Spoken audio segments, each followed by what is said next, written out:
najgluplji zakoni na svetu. 7. mesto na listi osvaja Tajland. Tamo je strogo zabranjeno zgaziti novac.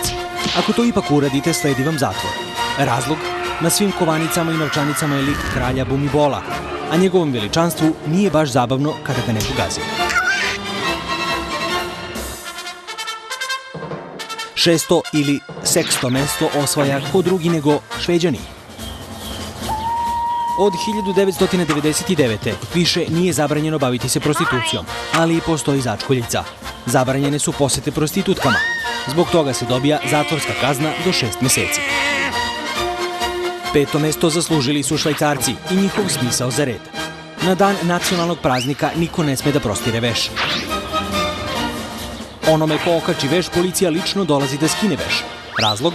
Lepršavi beli čaršafi su simbol kapitulacije. Na 4. mestu američka država New York. Tamo policija dolazi čak u saune, ako se neko unutra slučajno skine go. To se smatra narušavanjem javnog reda i mira i strogo je kažnjivo.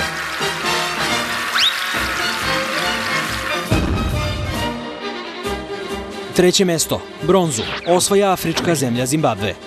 2006. je uvela zakon protiv vražbina. Vešticama i čarobnjacima preti 5 godina zatvora.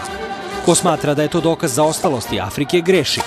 Taj zakon je zamenio engleski zakon protiv veštica iz kolonijalnog doba. U Velikoj Britaniji važio je do 1951. a u Irskoj čak do 1983. Za Amerikance i Aljasku 2. mesto, srebro.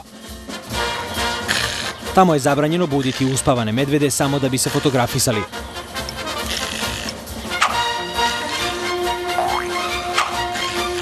To se ne odnosi na lovce. Oni naravno i dalje smeju da pucaju u medvede.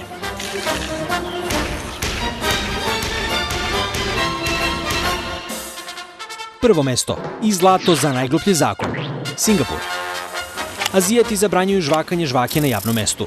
Ko žvaće, plaća kaznu, 500 evra. Razlog? U Singapuru se veoma pazi na red i higijenu. Okrutno? Pa i ne baš. Do skoro se 500 evra plaćalo samo zbog posjedovanja žvake. To je sada legalno, ali samo u medicinske svrhe.